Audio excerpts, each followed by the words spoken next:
रात के करीब 9 बज रहे थे। शहर से दूर एक सुनसान रास्ते पर विक्रम अपनी मोटरसाइकिल से घर लौट रहा था। ये रास्ता घने जंगलों के बीच से होकर गुजरता था और लोग इसे कुख्यात मानते थे।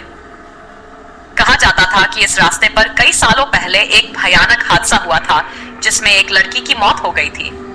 तब से लोग कहते थे कि वह आत्मा इस रास्ते पर भटकती रहती है। विक्रम इन कहानियों को महज अंधविश्वास मानता था, लेकिन आज उसे इस सुनसान रास्ते से गुजरना था। रास्ते में घना अंधेरा और गहरा सन्नाटा था। दूर दूर तक कोई गाड़ी नहीं दिख रही थी, बस विक्रम की बाइक की आवाज पूरे माहौल को चीर रही थी। अचानक उसकी बाइक का इंजन बंद हो गया। वह घबराया, लेकिन उसने सोचा कि बाइक में कोई छोटी सी दिक्कत होगी। उसने बाइक को किनारे लगाया और ठीक करने की कोशिश करने लगा। तभी उसे सड़क के किनारे एक लड़की खड़ी नजर आई। सफेद कपड़े पहने, सिर झुका हुआ और लंबे बालों से उसका चेहरा ढका हुआ था। विक्रम थोड़ा चौंका, क्योंकि इस सुनसान रास्ते पर इतनी रात में कोई और कैसे हो सकता था।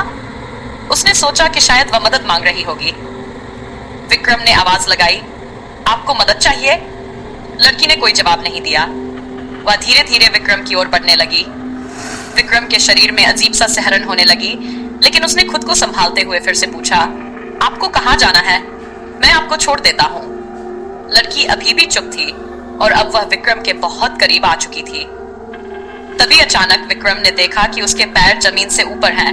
वह हवा में तैर रही है। विक्रम का दिल जोर से धड़कने लगा। उसका शरीर कांपने लगा और वह तेजी से बाइक उठाने की कोशिश करने लगा, लेकिन बाइक स्टार्ट नहीं हो रही थी। लड़की ने अपना चेहरा उठाया। उसकी आंखें काली गहरी थीं और उसकी मुस्कान बेहद भयानक थी।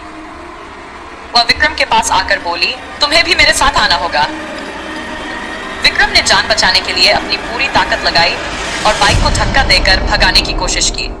आखिरकार किसी तरह बाइक स्टार्ट हो गई और वह तेज रफ्तार में वहां से भाग निकला।